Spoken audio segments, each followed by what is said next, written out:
necessarily represent Ash. We ask that everybody approach the event in the spirit of learning and respectful dialogue. And we acknowledge that differences are necessary to a vibrant and inclusive democracy. Also, tomorrow is election day. Actually, today is election official hero day. I think it's called something like that. And we will even have a hero with us. And it is also election day itself tomorrow, of course. So I would be remiss in saying, not saying go out and vote. So just a couple of logistics. Today's discussion is being recorded and you'll receive a link afterwards. It will also be available on the Ash Center's YouTube channel. And we encourage you to participate. We welcome Q&A in the Q&A button. And we'll make sure that there's time at the end for audience questions. So now I'm just going to give you a little bit of an introduction into what this is all about and why we're here. So as we say in the report, and I said on the fun video that we did, sports brings together diverse groups of people in ways that few other things can, whether it's their differences in political orientation, race, socioeconomic background. We all often come together around sports as something that we find a common bond around and a shared sense of purpose. And team loyalty can be such a part of someone's identity. I frequently tell people that I very much discovered this as a New Yorker, moving to Boston and having to deal with Boston fans and realizing how important my New York fan identity was without getting further into what that means. And so that has always kind of fascinated me. And I realized that another time I realized how much a part of identity it is for sports fans, because I never even had thought about it before. I was talking about sports and stuff like that with a really good friend of mine who is not interested in sports, unfortunately for him, but he loves musical theater and he loves opera and he loves music. And he said to me, what is this we thing? What is this we won last night? What is this we played really well last night? You didn't do anything. When I go to a show, I don't say we sang really well last night. And then I just now told him that we were going to be doing this, and I was going to mention this story. And he said, oh, I meant to tell you, I saw The Lion King last night. We got a standing ovation. So it's just really telling to me that I hadn't even thought of it about it that way. So, and we have our t-shirts and our flags and our mugs and whatever. And so it's just really a strong part of people's sense of themselves. And for many Americans, especially right now, sports is such a place of joy and camaraderie, and that's not in great supply in these times. And I'd like to think about how sports events are one of the few places left that people come together, often in person as community, and have a good time and root for the same outcome. So this, to me, gives sports a particular power to reach people, to build trust, and to build community, and potentially inspire action. So just to give a little background, Mike Hamder and a group of scholars and I did a report after the 2020 election when a number of stadiums and arenas of professional sports teams opened up as polling locations, which I was fascinated by because, in case I hadn't mentioned, I am a sports fan, and so I saw my worlds really colliding, and I thought it was very cool, and I wanted to see what is the impact of having done this. And so we did this research over the course of a year or two, and we found that everybody loved it, basically. It was great for the election administrators, it was great for voters, it was great for the teams, it was great for the staff of the teams. It was great for morale, and the whole thing was really a huge success. And here are just some of the findings that I think are relevant for moving forward around this, that we had Mike and partnered with the Washington Post to do some polling during this time. And what we found is, as you can see in this slide, widespread, strong public support for stadium voting across the board. You can go to the next one.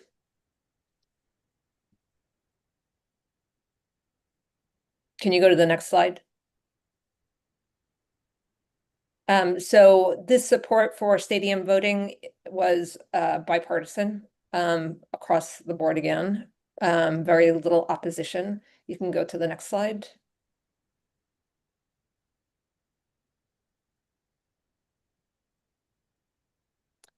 And also, even if, never mind about people's opinions, who voted at the stadiums in 2020? Well, it was pretty much both, everybody. It was people both, it was Republicans, it was independents, it was Democrats. There was no partisan leaning one way or the other to stadium and arena voting. And we can go to the next one. Or I guess I'm stopping there for a second to say that just in the last few months, there has been new research that has come out from the Robert Wood Johnson Foundation, as well as the organization More in Common about sports fans and identity and democracy and civic engagement. So if we can go to the next one.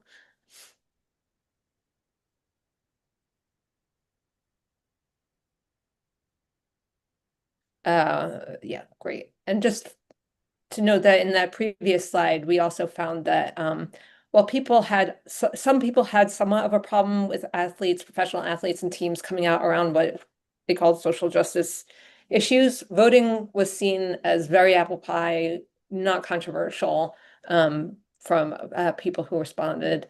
So this is some more recent information. This has just come out in the last few weeks. And so what you can see here is this report from More in Common, which will provide to you, as well as the Robert Wood Johnson Foundation polling that's just been done, about how sports fans are more engaged. They are more registered to be vote. They do engage in all sorts of other kinds of political activities more often than people who are not as strong fans. And very interestingly, for the future work, 68% of big sports fans are interested in cross-political conversations, and 82% are open to working together across these divides, which is far higher than that of people who are not sports fans, which I think is kind of fascinating. We can go to the next one. That's a little bit more from More in Common about people's views of democracy. So I'm not sure what the lag. Well, the next slide hopefully will show that people who are stronger sports fans are bigger supporters of the values of democracy.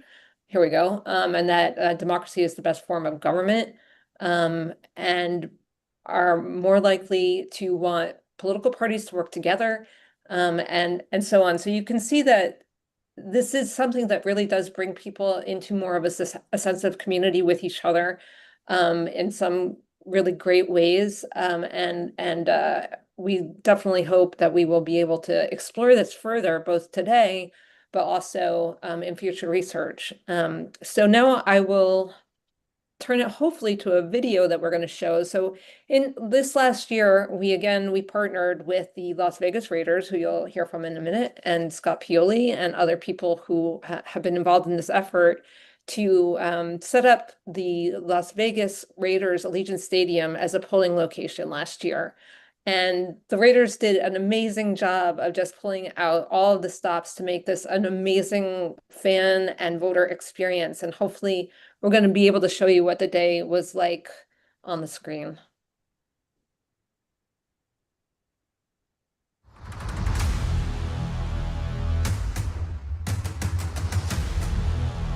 It is the first time Allegiant Stadium is actually open as a polling location. This is an incredible time, I think, a moment for our country. We want to encourage people to come and see the stadium and cast their vote as well. We are voting today. For the first time, Allegiant Stadium will be an official polling location on Election Day. We got DJ, we got the Raiderettes out here, the mascot, obviously behind me we got the Raider Stadium. It's cool. I wanted to come here because there's the cool Allegiant Raiders Stadium sticker, and so I wanted to be able to say that I got that sticker, so I'm dropping off my mail ballot here today.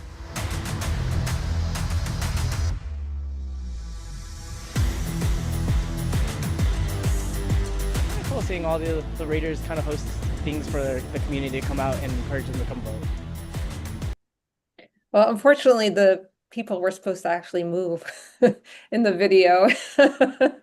But obviously we're having a bunch of technical problems. So, but it gave you at least a little tiny taste that we'll get from everybody later about how amazing this day was. And the amazing results of it are also in the data, which hopefully we can put up the last slide with the data from the Allegiant report, which you also all have links to. But basically, it was the most popular polling location in Clark County and in Nevada, I believe.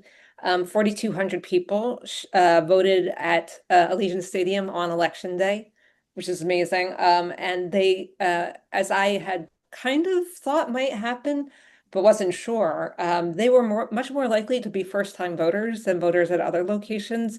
And they skewed 10 years younger than voters in other locations. And there was, again, no partisan skew one way or the other with respect to who voted at the stadium. So again, this is Michael Hamner. He's the guy who did this piece of the research. So that's just a great result for us in attracting people who might otherwise not be paying as much attention. And to younger voters, that it was able to appeal to their sense of fun and camaraderie and allegiance and loyalty to the Raiders to come out and vote. So I will stop there, and thankfully we will not need the technical capacity anymore. And I'm going to go to introducing the panelists. Thank you guys so much for being here. We're joined by Francisco Aguilar, the Secretary of State of Nevada. Piper Overstreet White, the Senior Vice President of Government and Community Relations for the Las Vegas Raiders. Scott Pioli, 5-time NFL Executive of the Year and 3-time Super Bowl champion with the New England Patriots. And we will be joined later by a few other people, but I will, for the moment, just leave it there and start asking you very basically, Cisco, Secretary Aguilar, why did you do this? I know you have somewhat of a sports background, which may have affected your thinking on this, but why you said, yeah, let's do this right away. What was that about? Well, first of all, the Raiders have built something amazing in Las Vegas, and understanding the loyalty that this community has to the team and to the brand. Sports is about brand power, and brand power shows something that is within people. And I think people understand that the power of the Raiders is significant. And that if they are going to participate in an event that's Raiders related, they know it's going to be incredible. They know it's going to be a great experience.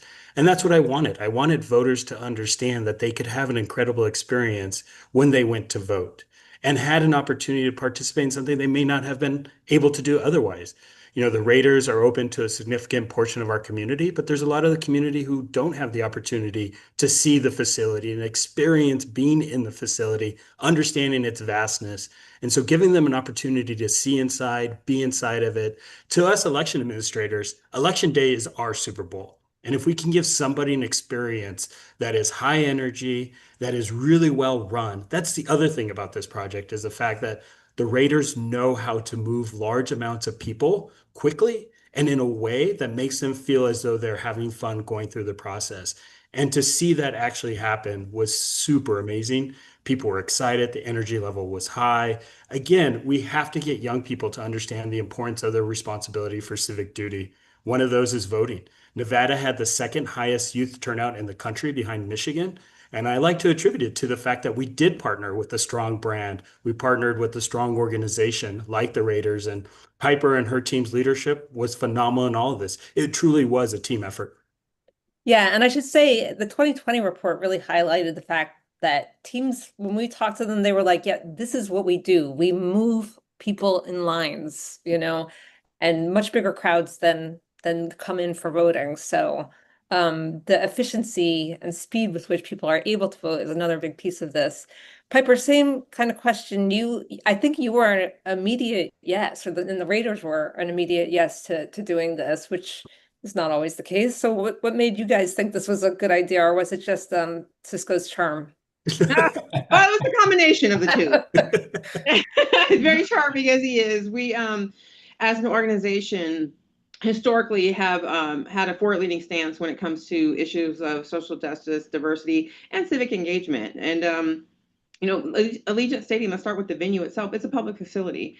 Part of the financing for constructing it was with public money. So we want every opportunity for the public to be able to experience a facility. And this seemed like a perfect way to do that. Encourage people to exercise their right, be engaged, and come see a pretty cool building, and experience some of the fanfare that we provided, to make the experience fun and family friendly. So it was a pretty easy yes for us. We say yes, and then we kind of figure out, okay, how are we gonna do this, and what will the sentiment be? But yeah, we were in as soon as Mr. Secretary gave us a call and said, hey, is this something that you guys be interested in? And of course it was. I think as part of our community engagement approach, we have values, and one of those values is civic engagement, another is being socially aware. So it just really made sense for us. And was there Tova, I think it's important to understand a little bit Yeah. of the background of this, and I'm sorry to break No, protocol in please the do. timeline. But Las Vegas was hosting the Super Bowl that year, and I Yeah. think it was Wednesday or Thursday, and I still had my subscription to the Sports Business Journal. And Scott's article came up, and I thought, this is incredible. And I immediately texted Piper. She's like, Cisco, we have the Super Bowl on Sunday. Can I call you next week? And I was making this a priority for myself and the state when Piper was trying to manage a massive event that only Piper could manage and the Raiders could host. And so I wanted to make us a priority during their period of time. And it was an awesome, awesome response from Piper. And like she said, she called me the next week and said, we just finished Super Bowl, but let's talk. Oh God, True that's story. great. True story. Well, and also being familiar myself with the timeline, it was also that I believe that you had a story in the Las Vegas News Journal about this idea of people are coming out to the Super Bowl, and could they be coming out for voting next? I'm not sure if that was with the knowledge of the Las Vegas Raiders that you were planting the seed of having voting at the stadium during the Super No, Bowl look, when you were getting a lot of attention in Las Vegas. But Cecilia, who's on this call, who's the public information officer, I looked at her and I said, how do we get one of the publications to publish a story on Sunday at Super Bowl talking about voting? Because this is not a Democrat or Republican issue. This is about getting Nevadans engaged and making sure people have their voice heard. And what better way to do it when everybody's emotions are so high, so excited, positive ideas are flowing, and thought, let's relate this to something positive, because with positivity, it just spills over. And the fact that we can make voting a priority during that period of time when everybody's so happy, it just works. That's yeah. the power of sport. Sports diplomacy brings people together. It's the power of sport. Can I that just ask you to cannot explain. mention that you have a background in the sports industry, which I think allowed you to sort of get it very quickly? Yeah, I think, understanding the fact that being in the sports world, I come from the sports world, not the political world, but also too, politics are about competitiveness, and that's what sports are about. And I love that fact that people who are sports fans are more likely to engage across aisle than a non-sports fan. We understand what it means to compete, but we also understand what it means to respect each other. You put everything you can on the field and you work your hardest. But at the end of the day, you just go back to being who you are. And that loyalty to that team or to that athlete remains strong, but it doesn't mean you can't be engaged and have conversations about things. And again, that goes back to the power of the sport. It goes back to the power of the brand. The Raiders brand is significant. And the fact that we can be respectful of each other and still have differences of opinion about who's the best. I just got to jump. Francisco, that was so well stated, because sports, it is about competitiveness, but it's also about respectful competitiveness. And really, everyone involved in sports in some way is serving. And that's what this is all about. That's why there's such a cool intersection as well. Sorry to jump in. No, okay. Actually, can you say more about why you've been working at this sort of intersection of civic engagement and sports and social responsibility and all these kinds of things for many years now. And actually, this whole concept of voting at stadiums started with you years ago. Why in your position as someone who comes from the football world, why is this a thing? Well, again, where I'll start is the way that this kind of came about was through a personal experience. I was with the Atlanta Falcons. For all you Patriots fans, I would be, after that and before the 28-3 thing, I was in Atlanta, and I want to say that it was a midterm vote. And of course, election day is at the beginning of November, and I went to go vote before I had to go to work. And it was a typical November cold, rainy, and it was cold and rainy even in Atlanta. And we lived in the city in Midtown, and I had to go to this church was my polling station. And the line when I got there first thing in the morning was already snaking through the parking lot. And I'm standing out in the rain, the freezing cold, and I was so frustrated, and the line wasn't moving, and I ended up having to jump into the car, go to work, and I vented about my frustration to somebody. And for anyone that knows the Atlanta area, a person who lives in Buckhead, which is different than Midtown Atlanta, even though they're within probably 3 miles of one another, um, said to me, "Well, why don't you just go to the Buckhead Library?" And so I decided to go to the Buckhead Library, and I went and voted. On my way home, I left work early that night, and I'm not even making this up. When I walked into the Buckhead Library, there was not only no line, but they had cookies and cider, and it was very Buckhead was very different from Midtown Atlanta and the voting experience. And there was no line. And if there was a line, there were a place for people to stay dry and warm. And I bring that story up because I mentioned it as a member of I was on the board of directors at Rise, and I vented to a friend then about this experience. I'm like, we've got all these publicly funded stadiums that could house people, keep people out of the elements. We have elections every year in November. What is so difficult about taking these publicly funded stadiums that taxpayers have built? Why aren't we using these as polling locations? And there was this aha moment between myself, this person, and other people that kind of brought this about. Because if you come back to these stadiums and arenas, it's not just football stadiums, it's arenas, it's all of these public facilities that we build as the public. And the only time that we let people into these facilities is when they have to pay an admission fee. And it makes no sense. And to the point that you all were bringing up earlier, there's an experience that can be had. And I remember the Atlanta Hawks were the first group in Atlanta that decided to do it. And Steve Koonin, who's their president, did an incredible job. And then we ended up doing it at Mercedes-Benz. And then this thing just started growing. And to me, the connection is, Tova, that I've spent my life in sports and professional sports, and we don't exist and we don't generate revenue. We don't have jobs without the public, right? That's who's paying everyone's salary. So to me, it's about collaboration. It's about serving one another, and without without the other doesn't work. And to me, these public facilities belong to the public, and to use them, and again, not for the process of voting, but also just to give back to the community. That's what we should be doing. We talk about community relations. Every sport, every professional team, every college team has a community relations department. Well, what are we doing? We want to think of a great way to serve the community. It's Many of these stadiums are built or exist in underserved communities. And to give folks the ability who maybe don't have transportation, it just all makes so much sense, Tova. Piper, was that your thinking too? Was that part of the reasoning behind the Raiders getting involved too? Is that same kind of sentiment, or was it something slightly different?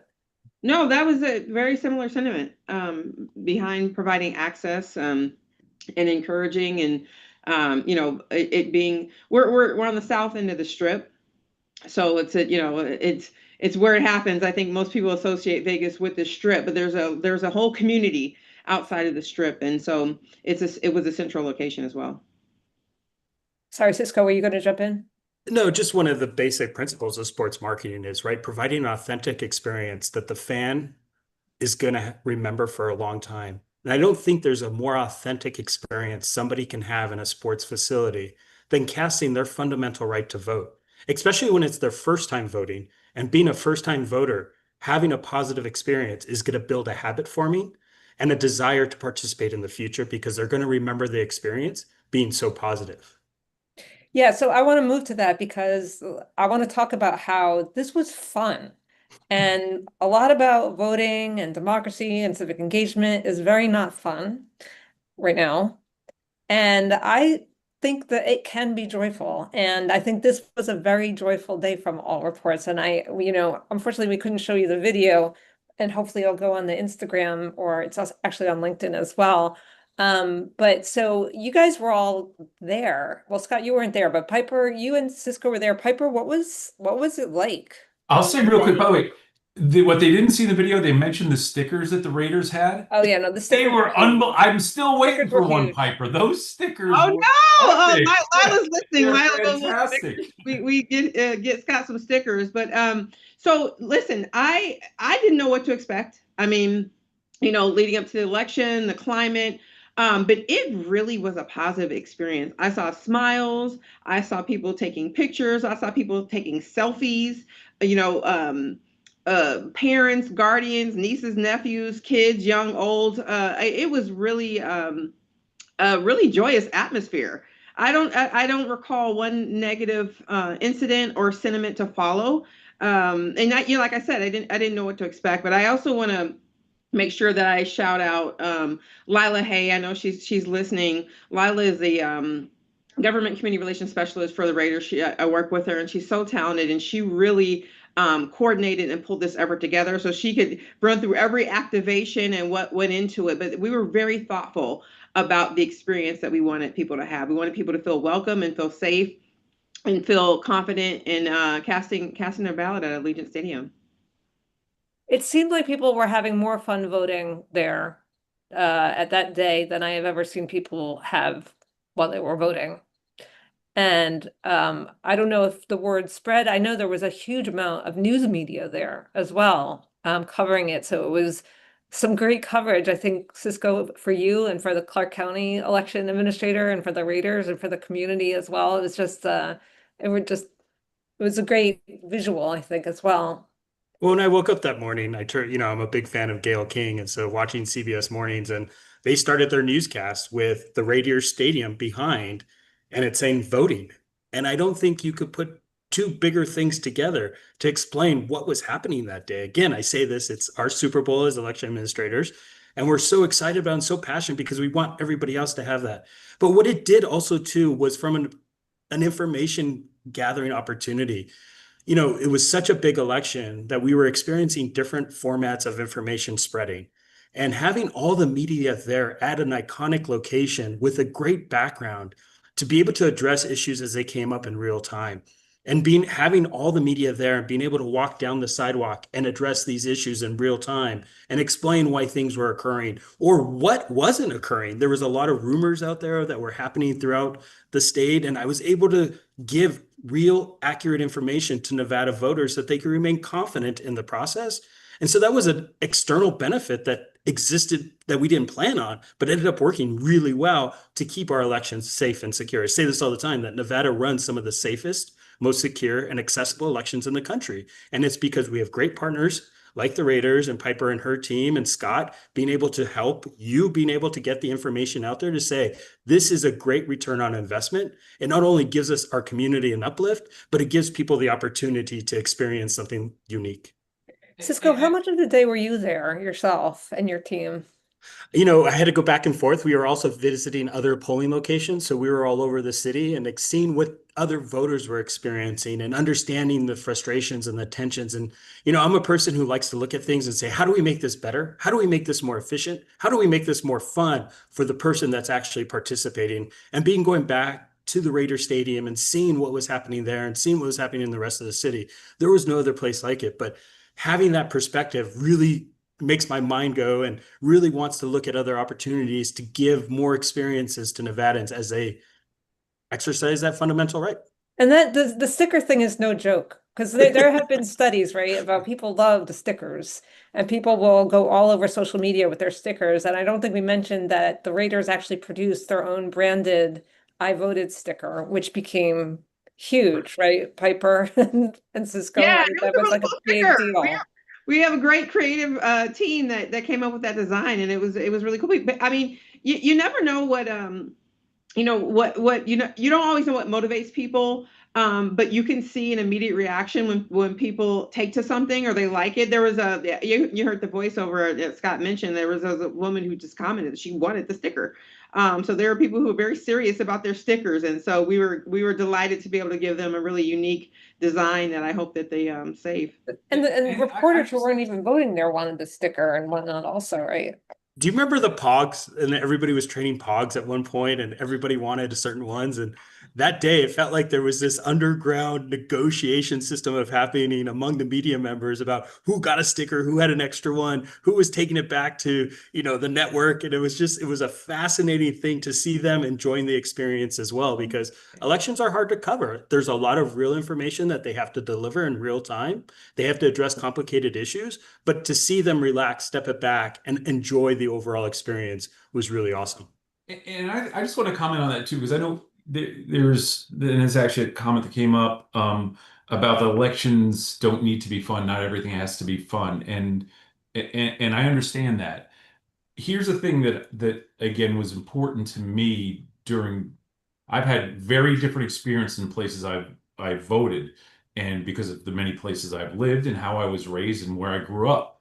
And in saying we're making it fun or made fun, there's people that have to show up at voting locations with their children, right? They have to show up in places and where because they can't afford childcare, because there's a lot of things that they can't even get there, right? Or they have to take mass transit. They can't come and go with their own car.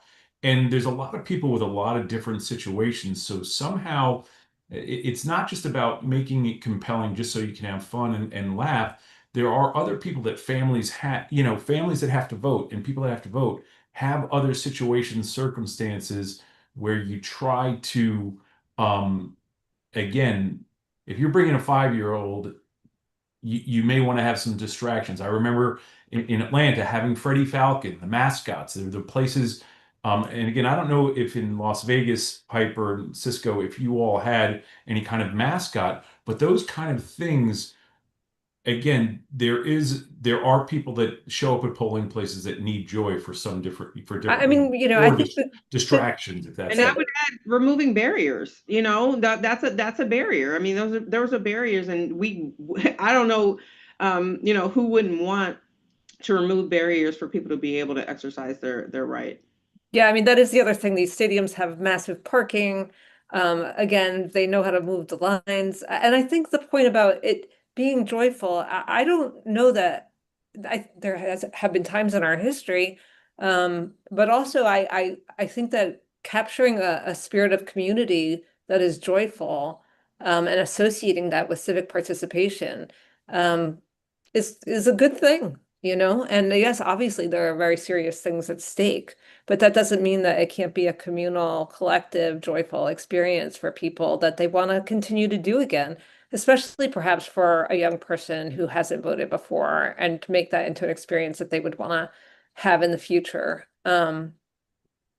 So, and I think Cisco, are you saying that you're going to need to go? Appreciate Okay. it. So we are now we are I think we will bring in his colleagues. Ruben Rodriguez is the Deputy Secretary of State for Business and Community Affairs, and Cecilia Heston is the Public Information Officer.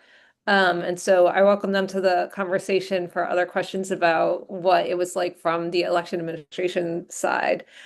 So Piper, what kind of public feedback did you get at the time? At the time, like I mentioned earlier, all positive, but even following. I think we had no less than like 30 pieces of news coverage locally on our efforts. And then as the secretary mentioned, I, in my personal experience, haven't seen that many national news outlets all lined up the way that they were outside of Allegiant Stadium. So it really truly was positive. We actually got a front page story on the cover of the Las Vegas Review Journal, and I can't impress upon you enough how worried and concerned I was, just because you just never know. I mean, there's gonna be folks who find fault in everything. But I really have to say I'm so encouraged and I was inspired by the positive feedback and people just being thankful for the experience, and not in a partisan way. That there, I thought maybe are people going to have a perspective on, if there was some sort of intent other than what the intent was, which was just to open up the facility for people to exercise their right and make it fun and easy and convenient, and that's what it was. So there was no shut up and dribble. There was no shut up and dribble. Scott, what do you make of that? I mean, this whole stick to sports kind of mentality, sort of sometimes getting in the way of doing this kind of work. Well, I just think to whom much is given, much is required. So if you're given this platform in sports, and you have an opportunity to share thoughtful experiences, thoughtful opportunities to serve the greater good, and again, in a nonpartisan way, that's what this whole thing that we're talking about is about. This isn't about one side or the other or a third. Um, you know, I go back to this whole serving the community thing and giving the community an opportunity. And I'll just a quick story that I don't know if I feel it's related. I spent all these years in the NFL, and after our first Super Bowl in New England, I remember I wasn't going to go to the parade. And my admin assistant talked me into it. She said to me, she said, Scott, if you don't do this, you're going to regret this the rest of your life. I felt like we were behind. I had work to do. We were behind 6 weeks in the draft prep and free agency, et cetera. And I remember she talked me into it, and I went. And we went on these buses. And as we went from Foxborough to try to get to City Hall, it's on record it was seven figures in terms of the number of people that attended the parade. And I'll never forget going on the duck boats down the path, down the streets of Boston, and literally seeing millions of people along the way. Hundreds of thousands, over 1 million people. And then when we got to City Hall, seeing it out there. And it didn't matter whether they're wearing blue colors, red colors, or any other color. I realized it was one of those moments that brought me back, quite honestly, to my childhood thought of what when I was young, we won a championship and how that served the community, what it did for our community, and the impact that we were able to have through sport. And I saw what happened to that city during that time. And again, it didn't matter what side of the aisle you were on, but we were able to bring people together in those moments to at least to be a part of something together, regardless of what the differences were, but they were able to celebrate this one moment. And I hope this is tying together in everyone that's listening. I know in my head it was this incredible moment of understanding the service and the responsibility that we have as sports teams. I believe, that's my opinion. I know there's people within it that if you have this platform, again, to whom much is given, much is required. And part of what's required is doing things within your ability and capacity to serve others. So that's kind of how I feel. I hope that story makes sense. It does in my mind, and that's what we're supposed to be doing with what we have. Actually, going back to the more in common polling, speaking to that feeling, I found so much of it fascinating, and especially, well, not especially, but including the part about people who are sports fans being more interested in talking to people across difference. And is that something that you think also sports should be playing some kind of a role in improving civic discourse and how we treat one another around politics? Is that asking too much? Well, here's what, again, because of personal experience of having been a part of success and being a part of failure and having been fired. So I've been on both ends of the spectrum, and I have seen some very uncivil discourse.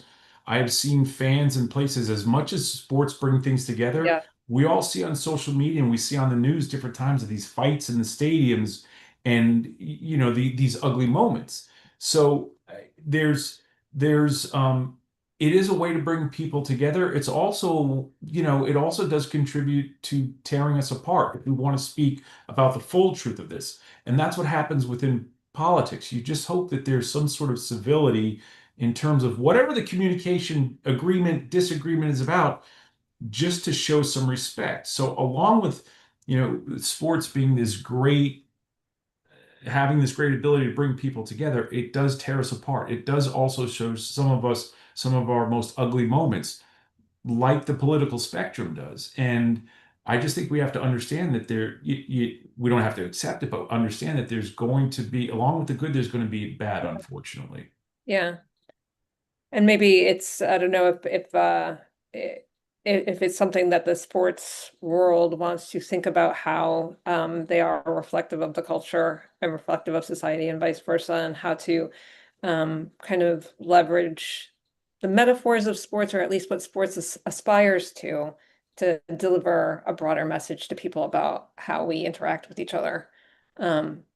But that actually is a line of inquiry that I think that some people are trying to investigate. But obviously, you're right. Having grown up as a Yankees fan, I said it. You did. As a very small child in the 70s, and the number of fights I saw break out in stands, I can definitely attest to the historic and ongoing nature of it, making people act uncivilly. I want to talk about a little bit more going forward. Piper, what are you guys planning? Are you gonna do more of this? Have you talked to colleagues of yours in the NFL or beyond about kind of trying to do something similar? What's the thinking? Yeah, I mean, listen, it was such a positive outcome. And, thanks to the research of the fine folks on Tova's team, as well as at the University of Maryland, we would, I think we'd be missing the opportunity not to, if we're seeing such a positive outcome and encouragement of voters who are more likely to be younger or first-time voters. Then, we want to continue down this path. I can't commit to, how often or when, or, we'd have to have further discussions on that. But we're all about awareness, education, and access when it comes to civic matters, and, utilizing or opening up Allegiant Stadium to the public or to nonprofits or for the community to enjoy that may not be able to make it to a Raiders game.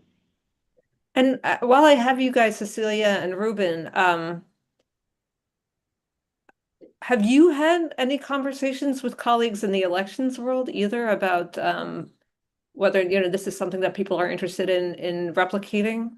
Because not that many teams did it last year. A lot of teams did it in 2020. And in fact, a lot of teams did it in 2022, and then fewer did it in 2024.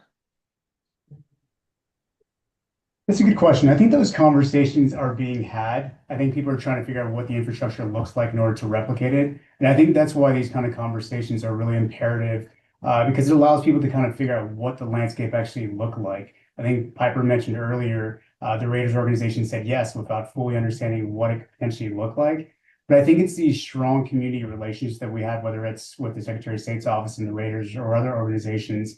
Having strong leaders in spaces allows us to even have those conversations of what it could potentially look like. So I think those conversations are being had, and I'm hopeful that, as Scott mentioned, that other venues can open up their doors to continue to have these partnerships, because it is very impactful. I think just reminiscing on the conversation you guys were having about how excited and the energy at Allegiant Stadium, I saw families there, multiple generations in their Raiders outfits voting for the first time. And that's just something you don't normally see. So I think this model being replicated in other states and other venues with other sports teams only makes sense. And I hope folks start doing the work with making that happen.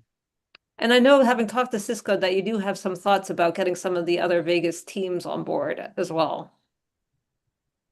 Yeah, I'll jump in really quick, Ruben.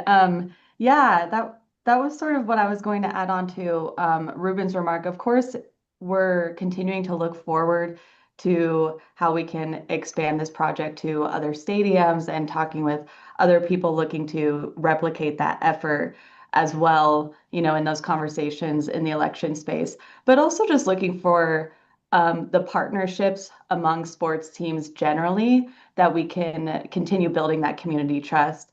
So we've done events outside of Election Day with the Raiders, with our partners like at Vet the Vote, who encourage veterans to sign up to be poll workers.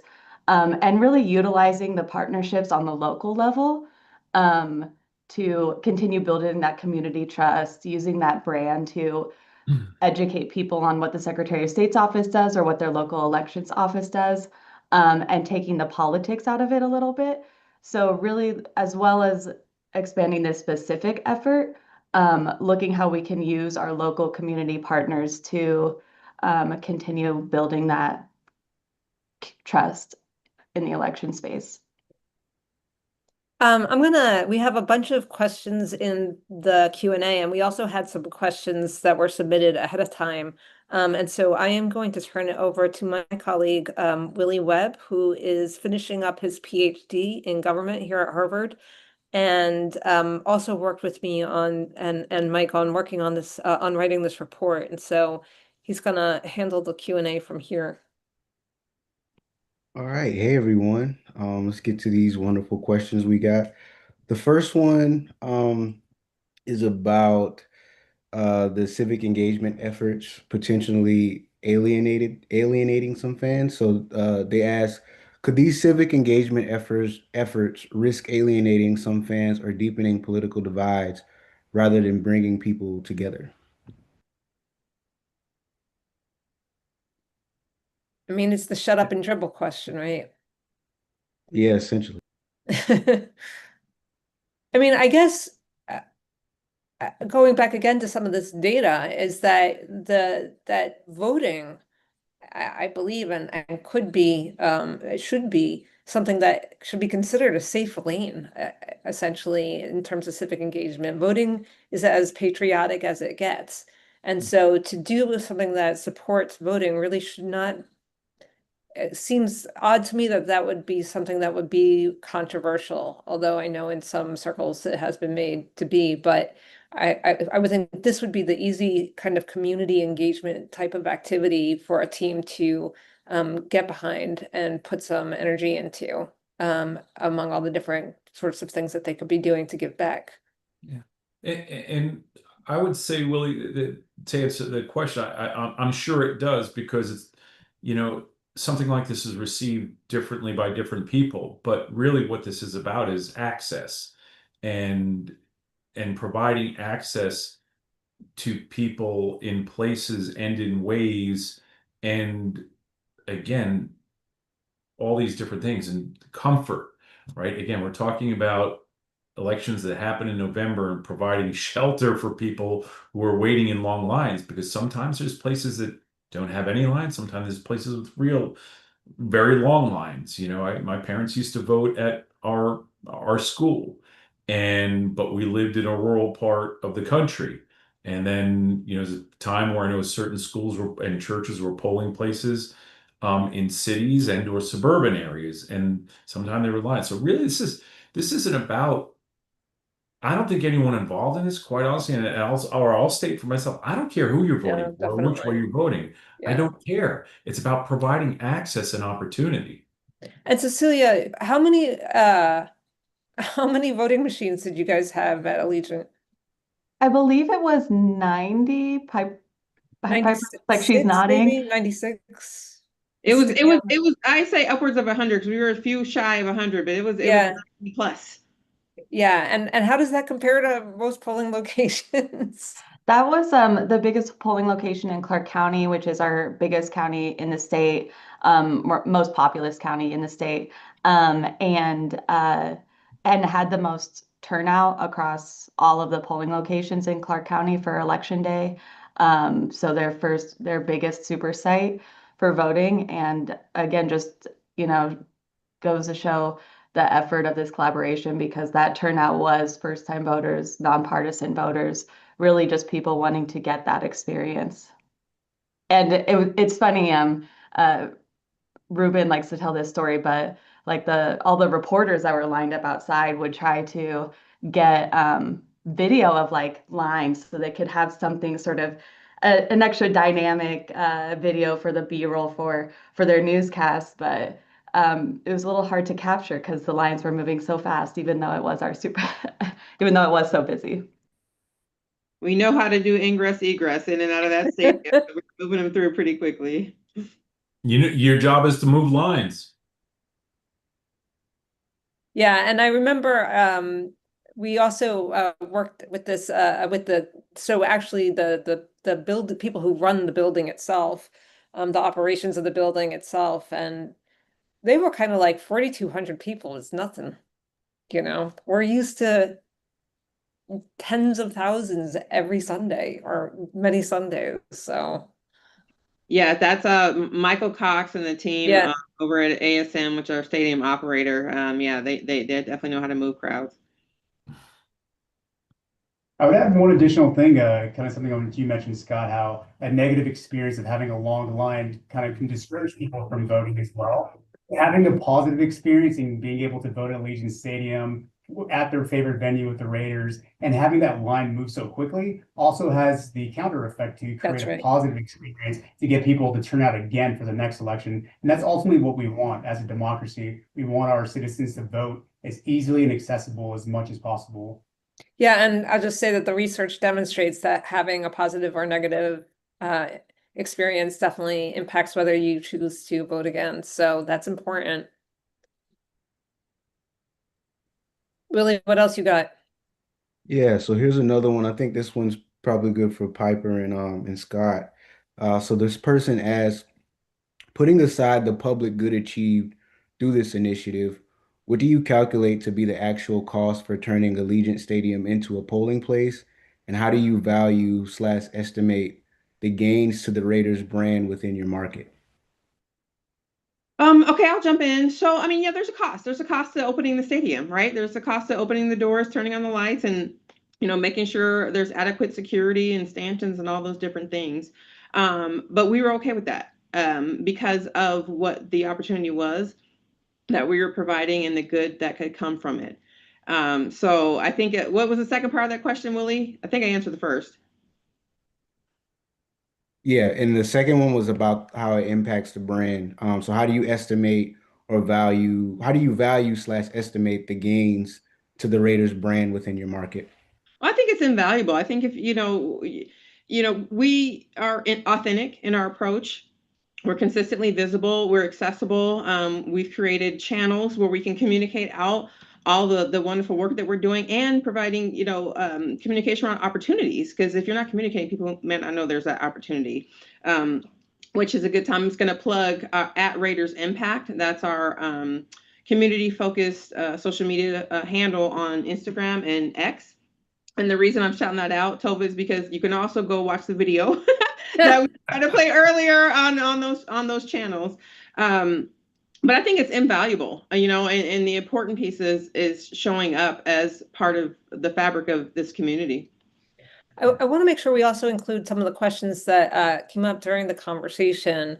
One in particular is about how what you guys all did other than just that election day, because a lot more went into this than just the day itself that you were doing around the elections process. Mm. Collaborate, collaborate, collaborate. Lean into existing community partnerships. Over the last few years, we've really strengthened our approach to be more visible and accessible and communicating around what we're doing. And so there's a trust factor there.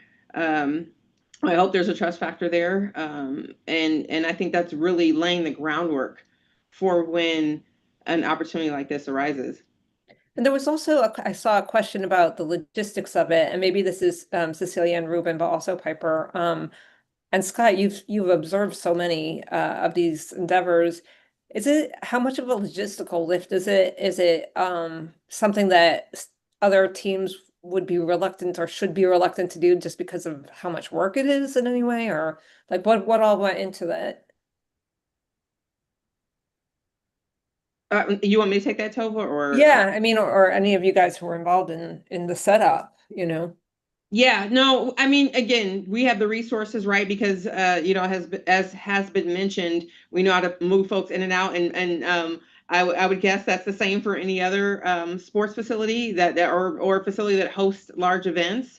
And I think I think that's the easy part for us, right? So it's just deciding where the values lie and whether they're willing to make that investment in something that promotes civic engagement. And every club organization has a community relations budget and a budget where they're going to figure out how they're going to serve. So yes, it costs the Raiders a lot of money. It costs, the Cavaliers did it, the Falcons did it, the Hawks did it, the teams, it goes on and on. The Green Bay Packers did it. I think clubs do that. And again, I've worked on the inside like Piper, and you know, people do want to give back to owners want to give back to their community. The folks who run stadiums, because not every stadium is run by the team owner. Those facilities want to give back to people. So there is a willingness and there's a cost that comes with that. And as one owner I used to work for used to say, that's the cost of doing business if you have any intention of serving your community as well. And every organization I worked for wanted to serve their community. Willie, we might have time for one very quick one if you have a quick one. Yeah, we can combine two here together. So some people are wondering about like the educational component to this. So they ask how do you capture the essence and worthiness of voting as a civic duty for young folks? And then as a second part to that, was there an educational component where voters could learn about the candidates or the ballot initiatives? So yeah, I would be remiss if I didn't mention this is part of the NFL Votes Initiative. So the league this is a league-wide initiative, and then there are three phases. There's voter education, registration, and then of course the get out the vote effort. And teams can sort of lean in, as heavily as they want. And so there was an education component to it. There were PSAs that some of the players filmed. We worked with Rise on the education and registration piece. So we definitely provided some educational opportunities and links. On our webpage, we had a microsite that was dedicated to Election Day. And so that, a trusted source where people could go on and know that the links that they were clicking on were links that had been vetted and were government links, and they could learn more about the candidates and the process. Thank you all so much. I mean, obviously for being here this evening, but for everything that you did during the election and everything that you do in the community. And I include Scott and Cecilia and Ruben and you, of course, Piper, as well. And just hoping that other professional sports teams and maybe college teams, someone brought up college teams in the chat as well, will take inspiration from this and replicate the amazing work that you've done in the elections next year and in 2028 and going forward and do more of this kind of work. So I really appreciate you, and thanks to everyone who came this evening. Have a good night.